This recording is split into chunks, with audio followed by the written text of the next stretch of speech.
ঢাকা বিশ্ববিদ্যালয়ের শিক্ষার্থী সাম্য হত্যাকাণ্ডে জড়িতদের গ্রেপ্তারের দাবিতে শাহবাগ থানা ঘেরাও সহ নানা কর্মসূচি পালন করেছেন সাধারণ শিক্ষার্থীরা। অপরাধীদের গ্রেপ্তারে ৪৮ ঘণ্টা সময় বেঁধে দেওয়া হয়েছে। অপরাধী গ্রেপ্তার না হলে রোববার সকালে ফের আন্দোলনের হুঁশিয়ারি তাদের। পুলিশ বলছে, আসামি গ্রেপ্তার বিষয়ে অর্থের লেনদেন ও রাজনৈতিক চাপের অভিযোগ ভিত্তিহীন। দ্রুতই গ্রেপ্তার হবেন কিলিং মিশনের সবাই।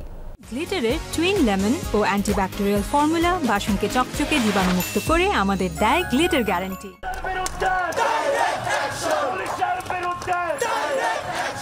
ঢাকা বিশ্ববিদ্যালয়ের শিক্ষার্থী সাম্য হত্যার বিচারের দাবিতে শুক্রবার সকালে রাজু ভাস্কর্যের সামনে জড়ো হতে থাকেন বিক্ষুব্ধ সাধারণ শিক্ষার্থীরা। সাম্য কারো বন্ধু, কারো ভাই, কারো সহপাঠী, সবার কণ্ঠে ক্ষোভ, চোখে বেদনার প্রতিচ্ছবি। প্রিয় সাম্যের প্রতি আবেগ ও ভালোবাসার সংমিশ্রণে একাত্মতা প্রকাশ করেন শিক্ষকরাও। সন্তান হত্যার বিচার চান তারা। প্রত্যেক শিক্ষার্থী যাতে নিরাপদে নির্বিঘ্নে ক্যাম্পাসে বিচরণ করতে পারে তার নিশ্চয়তাই প্রশাসনকে দিতে হবে। তারা তাদেরকে কেন লুকাচ্ছে? উদ্দেশ্যটা কি? তারা প্রহসন চালাচ্ছে, প্রহসন। তারা টাকার বিনিময়ে লাশের লেনদেন করে। আমার বন্ধুকে নিয়ে রাজনীতি হয়, অথচ তার বিচার হয় না। এই সাম্যের মতো বড় কলেজওয়ালা যোদ্ধাদের জন্য আপনারা যে গতিতে বসতে পেরেছেন, সেই গতি রক্ষায় আপনাদেরকে অবশ্যই এই সাম্য হত্যাকারীদেরকে ধরতে হবে। পরে রাজু ভাস্কর্য থেকে মিছিল নিয়ে শাহবাগ থানা ঘেরাও করেন আন্দোলনরত শিক্ষার্থীরা।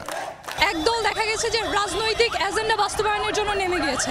তারা আসলে টাকার বিনিময়ে তাদেরকে ছেড়ে দিচ্ছে এবং যে সিসিটিভি ক্যামেরার যে ফুটেজগুলো আছে সেগুলোকে পাবলিকলি তারা শো করছে না। ১০-১৫ জনের মধ্যে মাত্র ৩ জনকে ধরা হলো, ৩ জনের মূলা ঝুলানো হলো, তাও তারা প্রধান আসামি না, এবং তারপরেও পুরস্কৃত করা হচ্ছে পুলিশদেরকে।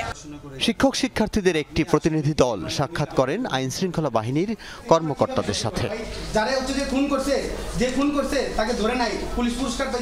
অপরাধীদের ধরতে ৪৮ ঘণ্টার সময় বেঁধে দেন শিক্ষার্থীরা।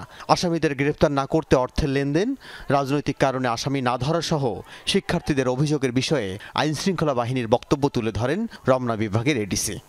তারা তাদের জায়গা থেকে বলছে, আপনারা জানেন যে আমরা কিন্তু সারা রাত ধরে আমরা কিন্তু কাজ করি। রাজনৈতিক কোনো পেশা নেই, এটা মার্ডার হয়েছে, সেটা রাজনৈতিক পেশার কি থাকবে? আমরা এটাকে এর সাথে যারা যারা জড়িত আমরা তাদের প্রত্যেককে আইনের আওতায় নিয়ে আসবো। প্রায় ঘণ্টাখানেকের বৈঠক শেষে আন্দোলনকারীরা জানান ফলপ্রসূ হয়েছে আলোচনা। তবে ৪৮ ঘণ্টার মধ্যে অপরাধী গ্রেপ্তার না হলে রবিবার সকাল থেকে ফের আন্দোলন।